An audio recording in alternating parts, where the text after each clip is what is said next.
Absolutely. I'll definitely be talking about that during the panel today. Great. Well, cool. So we're live now, and thank you everybody for joining us tonight on Facebook, and for those who will be watching this recording later, welcome to our fourth and final of 2020 on tap Meet the New State House Representatives webinar series with Clean Water Action and Sierra Club. I'm Sean McBrearty with Clean Water Action. With me is Tim Minotas with Sierra Club, and I'll let Tim introduce himself, and then we'll talk to the candidate or the now representative we're all here to talk to, Kelly Breen from the 38th District. Yeah, thanks, Sean. Hi, everybody. As Sean said, my name is Tim Minotas. I am the legislative and political coordinator for the Sierra Club Michigan chapter, and really looking forward to our discussion tonight to talk about some important issues and priorities for both of our organizations. And, just really glad to have Rep-elect Kelly Breen here with us tonight. So thank you for being here. Well, thank you for having me. I'm really excited to talk to you guys. I know it's that weird time of year where you're getting ready for the holidays and we're in a pandemic and we're post-election, or I don't know, we might be in month 4 of the 2020 election still, but I appreciate the time and opportunity to talk to everyone. Yeah, absolutely. Thanks for joining us. And so, Kelly, why don't you please introduce yourself a little bit, tell us about who you are and why you decided to run for office. Okay, so hi, I'm Kelly Breen.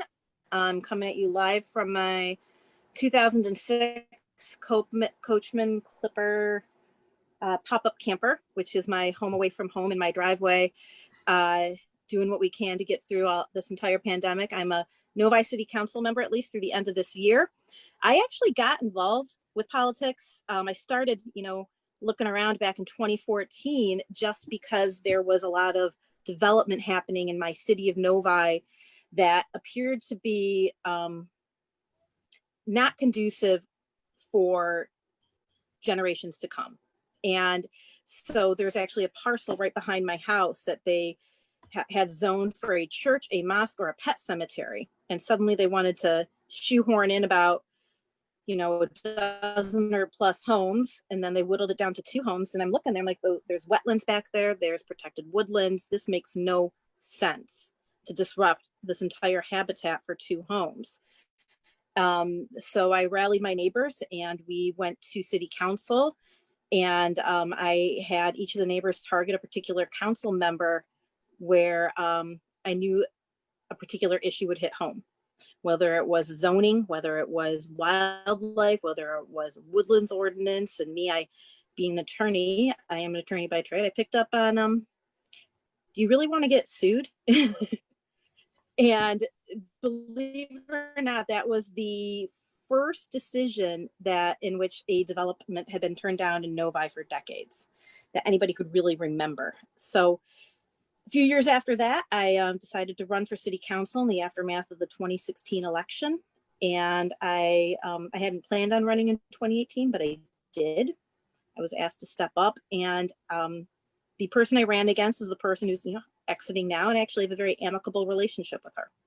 So, which I think is great because she's a Republican, and with all the animosity out there, I'm happy to say that even though a Republican is transitioning this office over to a Democrat, we get along because we just really want to serve our community. So I'm an attorney, city council member, got 2 little kids, a golden retriever, my husband's a teacher. And I'm ready to go to Lansing and work for the. Nice. Well, yeah, thank you. And so it sounds like you have not only the law background, but a little bit of whether you've been trained in it or not, a great organizing background with that backstory of being able to actually stop development, which we all know is a heck of a challenge in modern times. Well, it was just that one, but it's not that I'm against development. I'm not at all. I know we've got to balance private property rights with current zoning regulations. We have to look not 10 years into the future, not 5 years into the future, but we got to look 30, 40, 50 years into the future. And so I'm about smart development. Mm-hmm. I don't see, I don't take too kindly to developers coming to me and saying, we want to put missing middle housing in the middle of the last priority one wildlife area in our county. And nevertheless, that development did happen, but we were able to get them to do is move some homes around to at least create more of a wildlife corridor for the north-south migration patterns. So even if you can't win the war, you can at least win a few battles along the way. And that's something that you learn in local government. And I'm definitely going to be taking to Lansing, especially since we're still going to be, I'll be serving the minority, but I'm a pretty reasonable person. And I know that when it comes to the environment and especially water, we've got a lot of issues that we can work with everybody on. Absolutely. And I know you talked about development and around protected wetlands and protected wooded lands.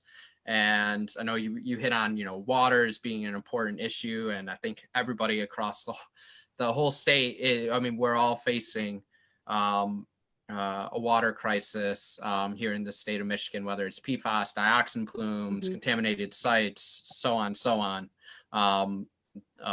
It's a real shame that we are having to face this in a state that is just surrounded by nothing but fresh water. So going into my next question, our next question is, what do you think are some of the major environmental issues facing us, in Michigan, as well as your district in particular? So my district, which is the west side of Oakland County, it encompasses the Oakland County portion of Northville, which is my hometown. Novi is the largest community and I think the 17th largest municipality in all of Michigan. South Lyon, Lyon Township, and Walled Lake. Walled Lake is a fairly large lake. 2/3 of it actually is in the city of Novi.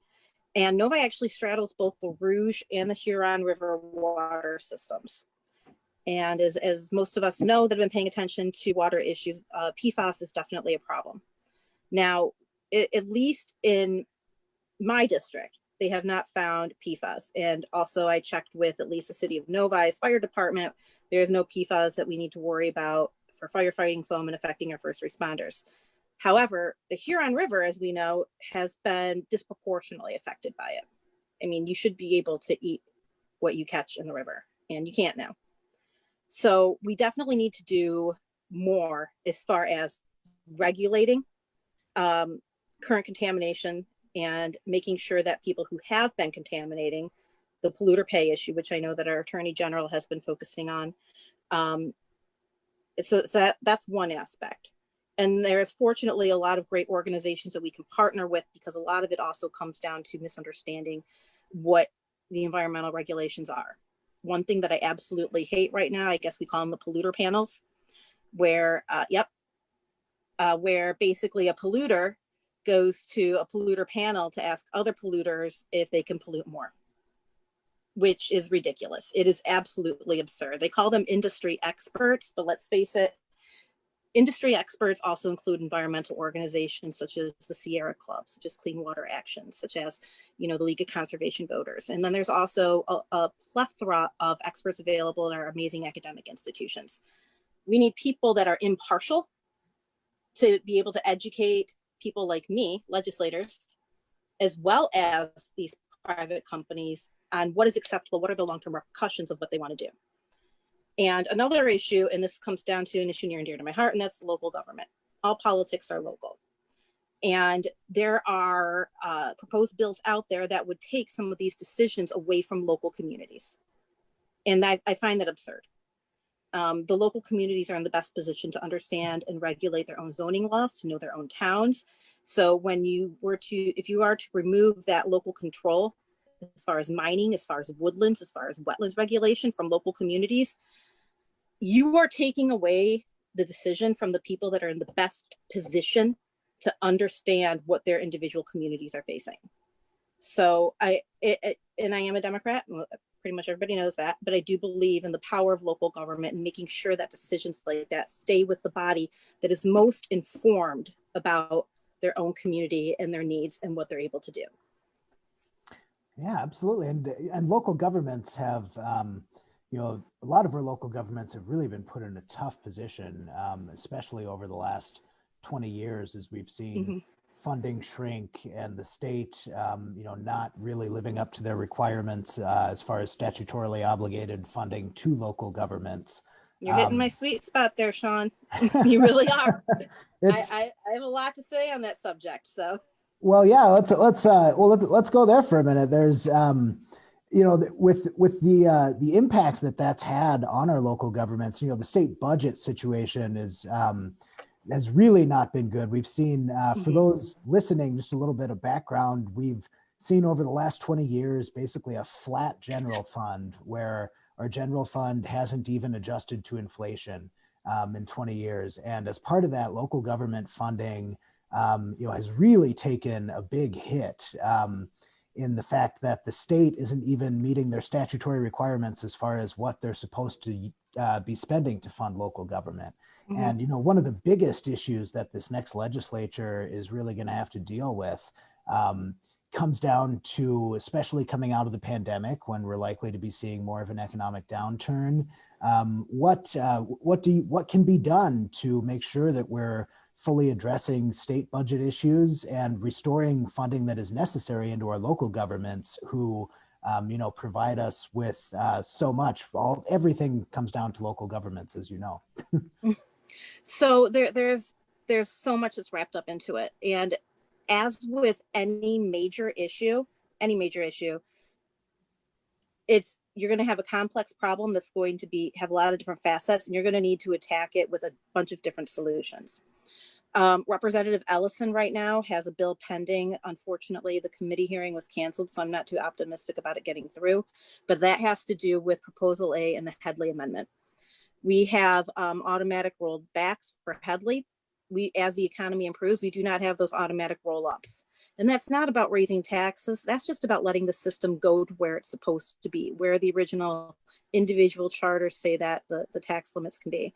So allowing those automatic roll-ups, that's just going to benefit local communities. That's going to benefit local school districts. And it's not about raising taxes. It's about paying what's fair.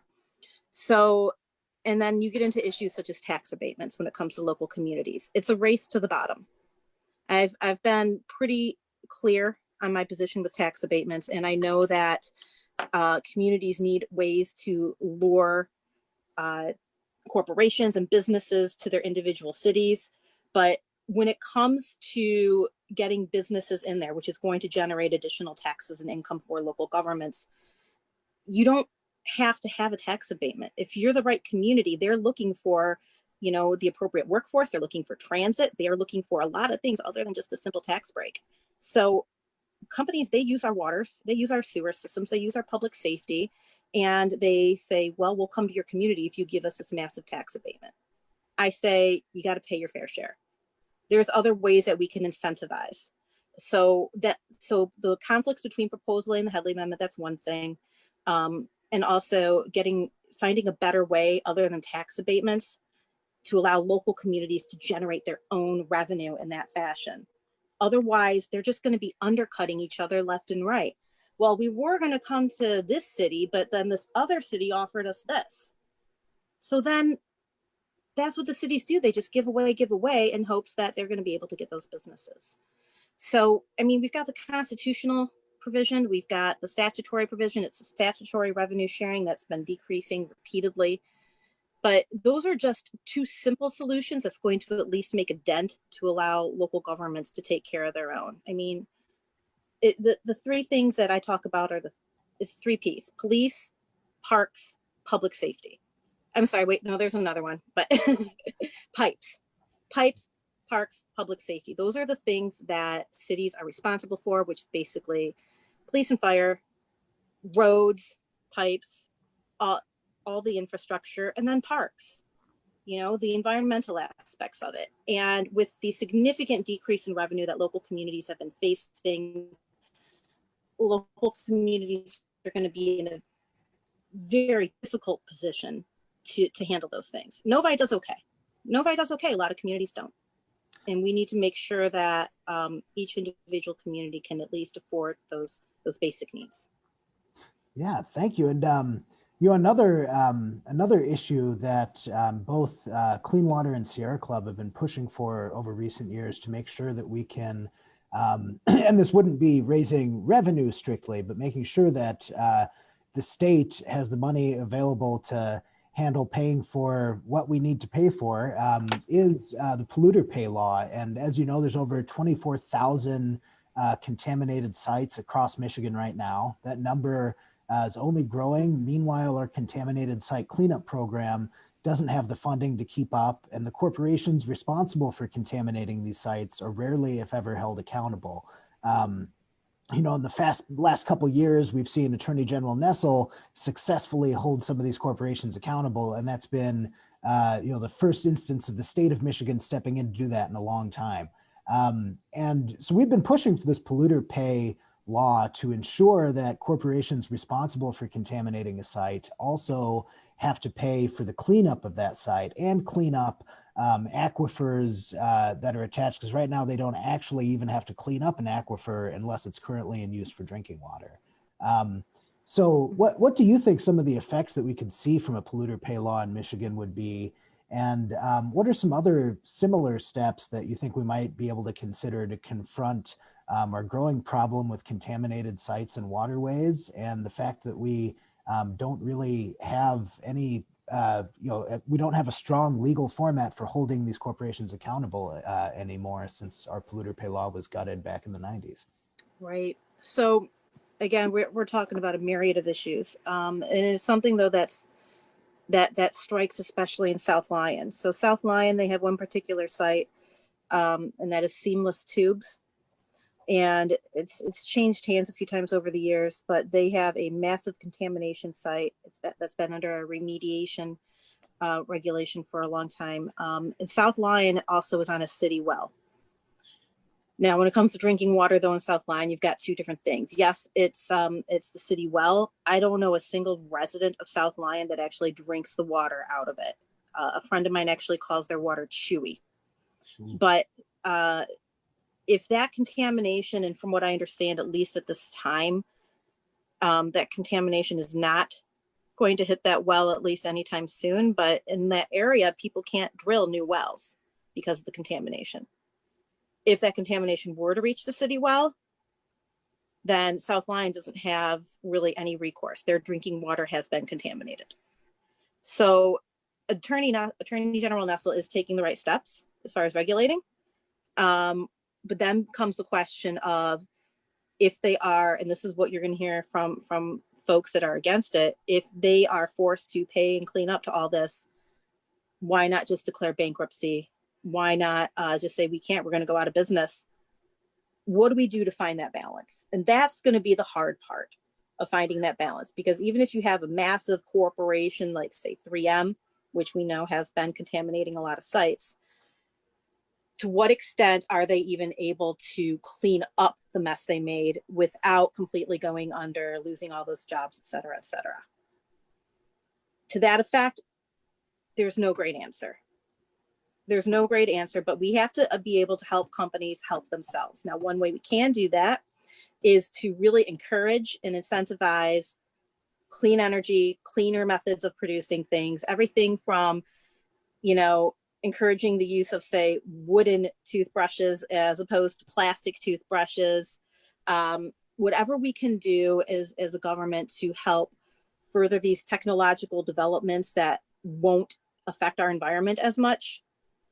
That's one way that we can at least make sure that companies that use these newer technologies, one, can't really pollute, and two, if they do pollute, that hopefully we can find a way to make sure the impact is not as severe. So it's, again, a multifaceted problem. And I'm not going to sit up here and say there's so many easy things that we can do to fix it. There's not.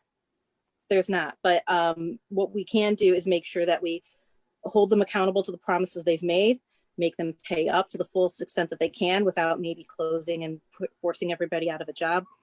But it's going to be a balancing act. And that's why we're going to need voices, I think, like mine, that are more moderate and temperate in nature, where we can advocate for the things that we need to do to preserve our environment, but and hold our values true.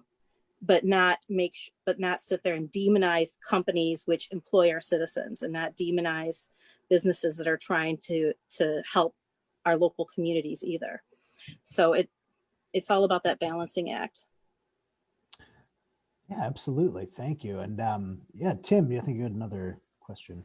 Yeah, absolutely. Thanks, Sean. And, going back to like polluter pay, back in the 90s, we saw it being gutted in our state legislature under the Engler administration. And, since then it has been so, tough, to get this through in the state legislature, as well as another myriad of other environmental issues and policies within our state legislature. And, a lot of it, has to do with how our campaign finance laws are here in the state of Michigan, and the influence of special interest. And, something for the Sierra Club, over recently in the past, I don't know, maybe 10 years or so, maybe even less, we've really started to get involved in democracy issues because, realizing you guys have been fantastic. You guys have. Not you guys having, are amazing. And so, not having a vibrant and healthy democracy makes it harder to achieve significant victories within the conservation space, and really to get those things through the state legislature, especially on climate, corporate accountability. And I'm sure you are very much so aware. Michigan ranks dead last when it comes to transparency and accountability of state government. Our state legislature, as well as our governor's office, is not doesn't fall under FOIA. So, Michigan the legislature has doubled down on campaign contribution limits, approved unlimited political spending by dark money groups, and really before I was with the Sierra Club, but in 2018, during our lame duck session then, we saw countless direct attacks on our democracy. And we're even seeing it here today with the kind of political theater, I guess we could say, that we're seeing. Twitter is a dangerous place these days. Yes. Very dangerous.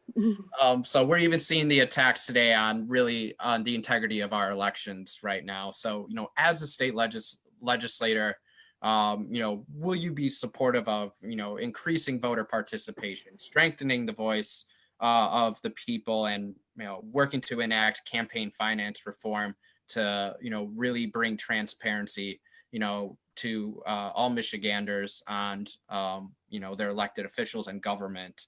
And, what do you specifically, think, or what are your thoughts on what we can do to really ensure a more fair and representative government here in Michigan? So yeah, you hit a lot of great points there. First of all, we do have the redistricting commission, which is going on now. I know they've just recently hired a new executive director, and we don't necessarily know what our congressional districts are going to look like. Hopefully they won't look like an evil claw, as one of them does now, mine in particular, the 11th. So the redistricting is going to have some effect on it, where you have more fair and representative districts, not just at the congressional level, but at the state level as well. And as far as FOIA transparency, I know Jeremy Moss has been a leader with this. And whenever I see something about Sunshine Week, I laugh a little, because it should be every day, not just 1 week. All right. Sunlight is the best disinfectant, not Clorox or whatever it was that somebody suggested you could ingest in order to make COVID go away. But, we need to enact these laws. And I give, some credit. I give credit to our top three women, Attorney General Dana Nessel and Jocelyn Benson and Gretchen Whitmer, as I know that they have been very transparent as far as what they do. They put out their plans. But we do need to have these the FOIA laws redone to make sure that government information is as accessible as it can be within reason. Obviously you can't be asking for criminal investigation records for an ongoing investigation, things of that nature. That's the attorney and me coming out. But we do have the laws out there, and they need a hearing, and this shouldn't be a partisan issue. It shouldn't be. But for some reason it is. As far as campaign finance, I mean, what can I say? This district was flipped. You guys went all in. A lot of other great organizations went all in. And on the other side, some other organizations went all in.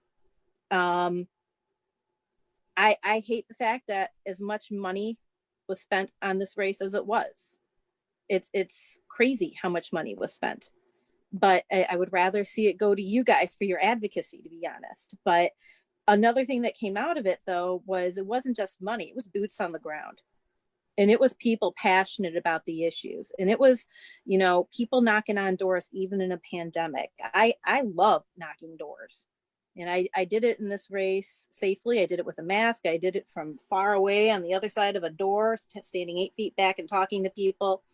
So, you know, when as much money is spent, what I did see this last election and the one before, but definitely so much in this one, was your groups coming out in full force, not just with the money, like I said, but with passionate people talking about the issues that would affect voting in this district.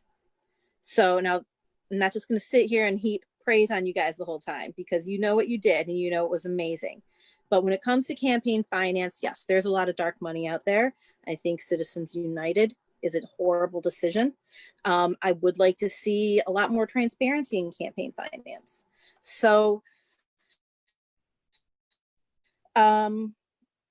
whether you're just gonna, you can't do it though if the courts are saying that money is speech. And that's a fine line to walk. It really is. Because you hope that people would be decent about it, and they can't always be. So we do need to enact some campaign finance. We do need to make sure that the money's out there in the open. You want to make sure that these dark money groups are disclosing who their donors are. And you want to make sure that things are done fairly, because when you have these political commercials and things going out where they walk the finest of lines without blatantly slandering a candidate, it's going to be hard to come back from that. I mean, there are people out there saying, I want to defund the police. Look at my record. It's easy to find in city council every single request that was ever made for our public safety department. I said yes. But then you have these dark money groups coming in and saying whatever they want to say, whether or not it's the truth, it doesn't matter to them. So we need to make sure that people are held accountable for the things that they say and do, whether it's campaign finance, whether it's governmental action, or whether it's, you know, through any type of paid media. So there's a lot of work to do here, so much work, but I can't wait to get started on it. I'll tell you that much. Great, that's awesome. And yeah, so switching gears here a little bit, back to, you know, an issue we were all three actually just talking about before we began tonight. We had some really good news come out of the State House tonight, where Senate Bill 241, which has been sponsored by Senator Stephanie Chang and passed the Senate last week, which would mandate that nobody gets their water shut off for non-payment through the end of March, and also requires municipalities to reconnect people's water if they have been shut off, of course, to deal with the pandemic. So we know that that's probably going to need to get extended again in the new legislature because the pandemic will likely not be entirely over in March. But it was definitely a good victory today, a good step in the right direction. But water shutoffs for non-payment have been a problem, you know, not only during the pandemic, but for a long time before that. And they've been a major problem, especially in low-income communities and communities of color across our state. And so we wanted to talk about, you know, with Clean Water and Sierra Club, we both, you know, believe that access to safe, clean drinking water is a human right. And so what do you think can be done in the legislature to address the problems of water shutoffs for non-payment, both during the pandemic, which we'll probably have to extend the terms of 241 for a few months more at least, and then also after that to ensure that, you know, we're not having a situation where people are being denied water access simply because they can't afford it? So, well, first of all, props to Senator Chang. She's been pretty relentless on this bill, very relentless, because this definitely affects her community more than a lot of others. When you think about water shutoffs, where are they occurring? They're occurring in areas where the average household income is much lower. They are occurring in communities of color. They are occurring in a lot of places, at least in Michigan, like the Detroit area, especially say southeast Detroit. But it's not just there. It affects people over in Lyon Township. It affects people on the west side of the state. So water is a human right, just like healthcare. But unfortunately, it's considered a commodity because people have to pay for it. You have to pay for it. You have to pay for the infrastructure. So we need to find a system, and we're going to have to work across all levels of government for this to make sure that, for example, in Flint, that the pipes that they're using aren't lined with lead. You want to make sure that the government is in a position to help communities that can't afford to replace their infrastructure so that they are given the federal grants so that infrastructure can be kept clean, updated, and not, breaking as that one did over in, I think it was Bessie, when millions of gallons of sewage spilled into that waterway over there. So infrastructure is one component, but then you've still got to deal with the fact that some people just flat out can't pay their water bill.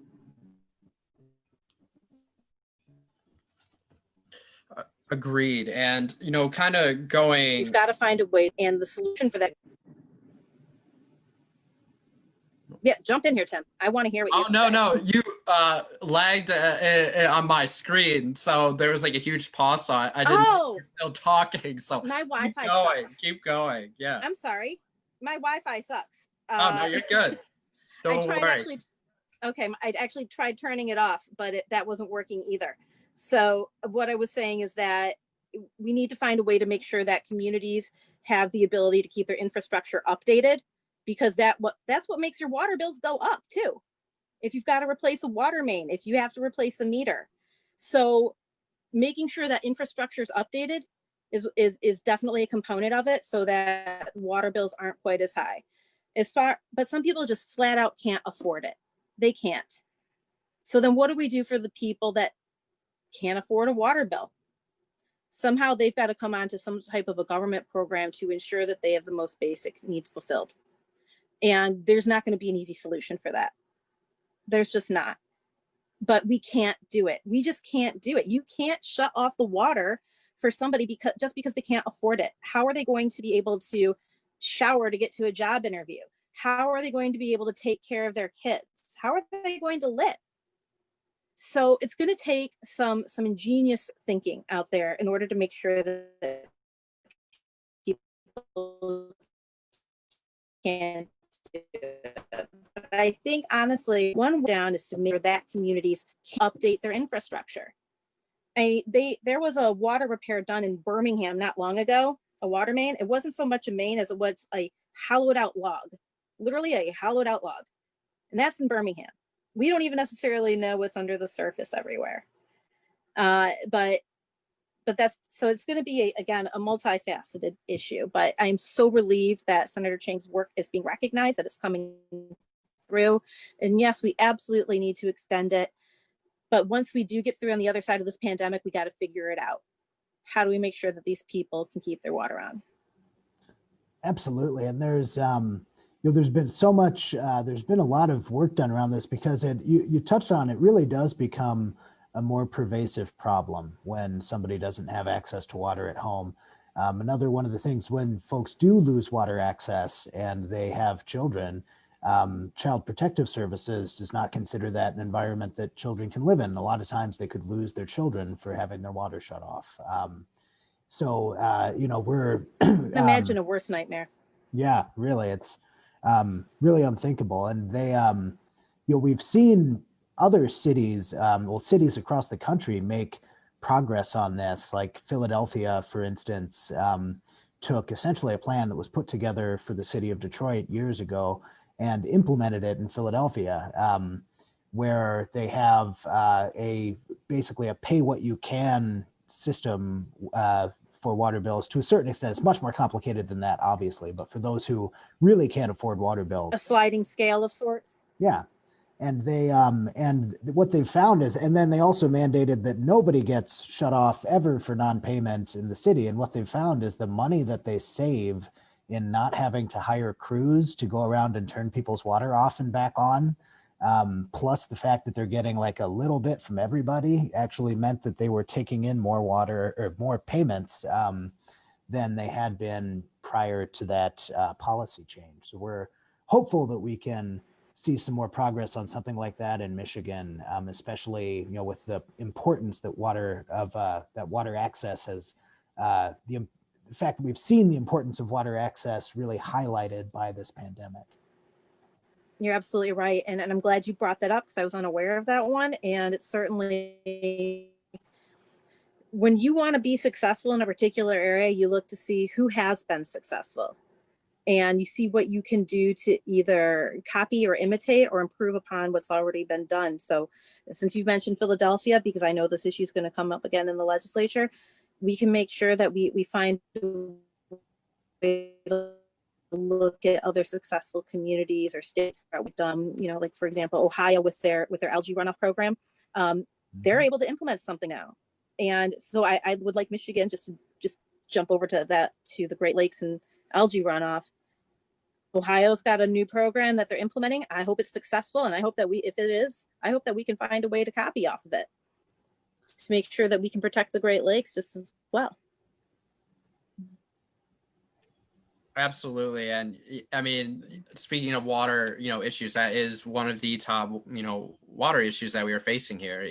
It's not just the western basin of Lake Erie anymore that we're seeing these algae blooms. We're now seeing it in the Saginaw Bay. We're seeing it in the Great Lakes, even in Lake Superior now, and a lot of our inland lakes too now that we're starting to see these algae blooms in our waterways, and not just in Lake Erie anymore. So, with the runoff, with the phosphorus and nitrogen runoff, we really, really need to combat that here in the state of Michigan. And it's going to have to be a regional issue as well. We're going to have to get all of the Great Lakes states and on the Canadian side as well to be partners in this fight.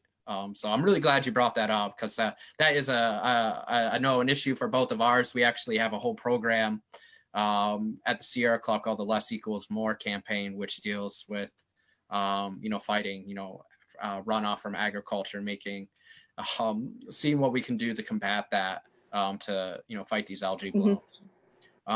Going into you're absolutely right. So going into the next question, we kind of hit on this with the water as well, though, with the water shutoffs. The impacts of environmental contamination and climate change are felt the strongest and most immediately by low-income communities and communities of color, both in the urban areas as well as even in rural areas across the state as well. Why do you think that is, and what do you think we can do to address this problem here in Michigan? So there's so much of that. I'm gonna talk a little bit about one particular thing, and that's the Sierra Club's Ready for 100. Where you want to see local communities work towards 100% renewables. And when you look at the communities that are most disproportionately affected, especially places around the Marathon Refinery down in Detroit, it affects everything there. And the local communities are strapped. They have their kids are affected. The kids are poisoned by the air pollution. It makes it so that the kids aren't as successful in school. It is a whole encompassing problem that affects local communities, school-aged kids, the school districts. So we have to find a way to attack this in order where it makes the most sense. How do we start cleaning up those areas, and who's going to be held accountable? Of course, it's very easy to point fingers at the oil refinery, just as an example in that area. They got to knock it off. They got to clean it up. And I frankly don't have a lot of sympathy for these industries that have been polluting for decades and decades and haven't done anything to help clean it up. They've got the money. They need to pony up. Now, to what extent they have been, I'm actually not sure. So I'm not going to sit here and get up on a high horse when I do need to know more about the impact and more about what can be done that is feasible that they can help with, because even though they created the problem, and I'm just focusing, for example, on the refinery, and those are also communities that are also not in a position to necessarily lure great businesses there to help improve their tax base. Because a lot of businesses aren't wanting to go to a community where people frankly don't want to live because it's so polluted. So, but if we can help some of these local governments there improve their own infrastructure into a greener, healthier technology. And some of this is going to be simply an education effort. Things that we, like whether or not they are going to use some updated technology that would say moving to their police car fleet to electric vehicles. All the small steps that we can make to make these communities more attractive to better businesses so they can increase their tax base, as well as combined with going after the polluters that are causing the problems in the first place. So environmental justice is a very, very difficult topic because there's so many different reasons for it. Now, that being said, though, there's a lot of hope on the horizon. And I'm just looking at places like Detroit, where you see, for example, community gardens springing up. When you see these communities coming together to be a better collective. And so enforcing some of those things that communities are already building upon. And I love the community garden aspect because they frequently clean up a blighted area and they make it so that people can grow their own vegetables. So there, again, that the polluter pay ties right into environmental justice. And it's not just in these areas, though. It's not just in metro areas. There are other areas that are contaminated, like I said, in South Lyon. So, which is a pretty rural area, well, semi-rural. But you have one company where you're going to have a lot of people, including a lot of folks that live in manufactured homes. They're not going to have access to their drinking water if that drinking water is contaminated. So it is not just in metro and urban areas. It is out in the suburbs and it's out in rural areas. And so there's no one size fits all solution. But you've got to look at each and every little individual solution. And that's why one of the things I really like about Sierra Club's Ready for 100, because by enabling local communities to move towards a better environment themselves, that's at least one building block you can start with to make those more attractive places for the residents as well as businesses so they can start to climb out of these holes. Yeah, thank you. And, another thing we wanted to talk about tonight is, I think one of the issues that we hear about most from our members at Clean Water Action is Nestle and the, fundamental injustice of having a corporation that is paying $200 a year in a permit fee, taking Great Lakes water when people in communities across our state either can't afford their water bills or are getting polluted water coming in through pipes. One of the things one of the sort of fundamental principles of law that guarantees public ownership of our water is the public trust doctrine, which says that water is owned by the public, and that's the protection of that water is entrusted to the state for perpetuity. We know that, as climate change continues to put pressure on freshwater supplies around the world, we need the strongest possible legal protections against the extraction of Great Lakes water for export and against the commoditization of our water. We have surface water protected in statute in Michigan as a public resource, but what we don't have is protection for groundwater as a public resource. And a bit, and we know that like the water cycle, we know that groundwater and surface water are connected, but this 1,000-year-old precept of Western law has not quite caught up to science, and we don't have those protections in place for groundwater. So we're left in sort of a dangerous situation where, looking ahead, if we're treating water itself as an article of commerce, we're opening ourselves up to the Commerce Clause of the United States Constitution and international trade laws, which could make us, be required almost to export our water and outside of the Great Lakes Basin more than we already are through the water bottling loophole in the Great Lakes Compact.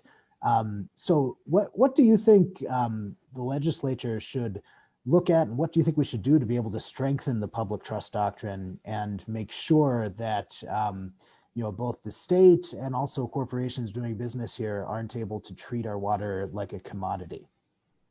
Well, I mean, simply just move groundwater into the public trust. That's the simplest way of putting it. And you need to make it a higher burden and make it harder for companies to take advantage of these loopholes and these loose areas of the law. Now, I have done some reading up on that area, and I know that even if we were to move groundwater into the public trust, that might not necessarily have stopped Nestle from coming in, but there are different legal opinions on that. Hindsight's always 20/20, but also coulda, woulda, shoulda isn't going to quite cut it with this either. But what we do know is that if we move groundwater into the public trust, that it will be harder for companies like Nestle to take advantage of these lax laws, because we do need to protect our water, not just the Great Lakes, but all of it. I participated with this amazing Future Cities Policy Forum through the MML, through the Michigan Municipal League. And one of them talked about how climate change is going to be affecting local government. Everything from the small fishing towns in Alaska that are disappearing under the water. And then we looked at, what's going to happen in 30, 40, 50 years. Michigan's sitting pretty when it comes to water, because the Southwest is going to be out, Southeast is going to be under. But we've got the Great Lakes. But it's not just what you see on the surface, as you mentioned. It is what's under the surface. It's all interconnected. Even here in Novi, we have a sanitary sewer project that is so over budget because they're trying to do it kind of through an aquifer. So they're trying to entrench this pipe. They can't, because the water keeps coming up. So we don't even necessarily know always where the water is, especially when it comes to these underground lakes. But we do know that they need to be protected.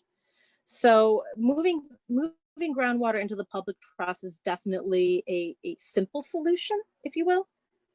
But what the total repercussions and effect of it will be, because it's going to become tested. It's going to get tested in the courts.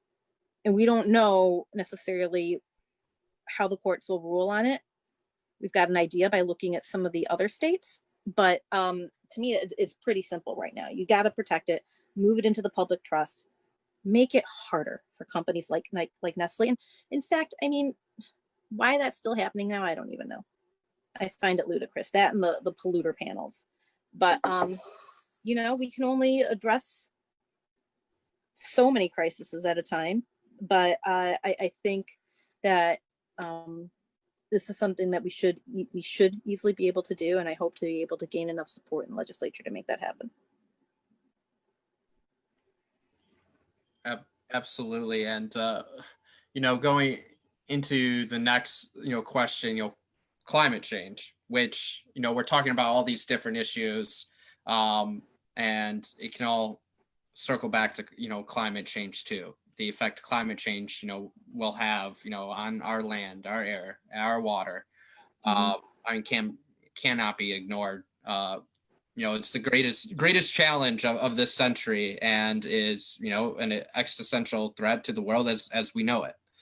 Obviously, we know science demands that we all need to take bold action to reduce our carbon emissions, and really, for the sake of the planet, the public, the economy, Michigan must continue to transition to 100% clean energy future, and do so in ways, though, that advance economic, racial, gender justice, as well as create good family sustaining jobs through a just transition, making sure we are not leaving anybody behind as we transition away. So, we must consistently choose clean energy over the dirty fuels of the past.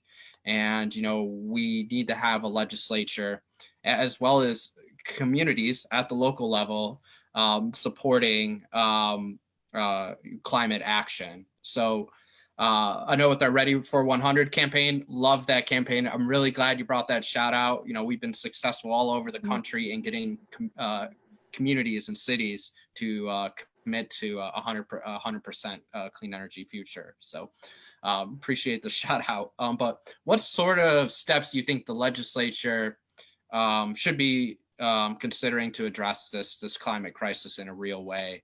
And, what sort of steps do you think will even be possible, during this new legislative session, considering, what the makeup? So we are coming out of an administration that has done nothing but really harm the environment from the top down. I don't like to talk about the federal government so much. It gives me a blinding headache.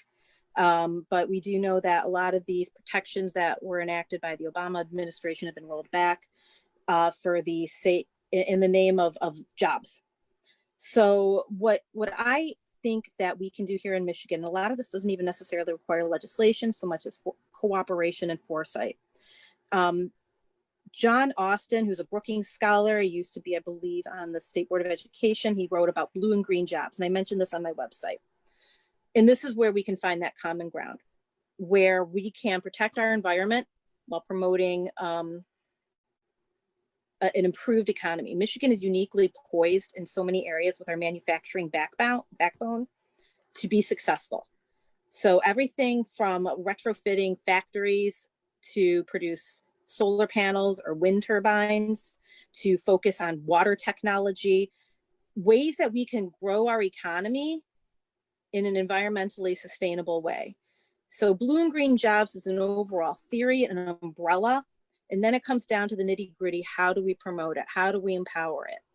We know right now that there are agricultural firms buying up swaths of land that are further inland due to rising water levels. We know that. We know that there are coastal communities that are, and the MML addressed this with their high water summit, coastal communities that are like already falling into the water because of changes of this. So how do we make sure that people can keep their jobs, whether it be, whatever it is they do in manufacturing, but also make sure that our state is moving forward in these emerging technologies through mobility, through healthcare.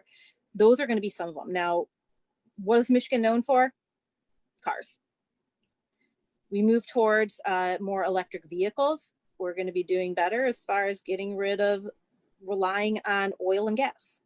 So if we focus on blue and green jobs and look at this as not just an environmental, but also an economic issue, that's going to be the way that I think that we can unite everybody and move forward. We're not going to get everything that we want, especially right away, in order to save the planet.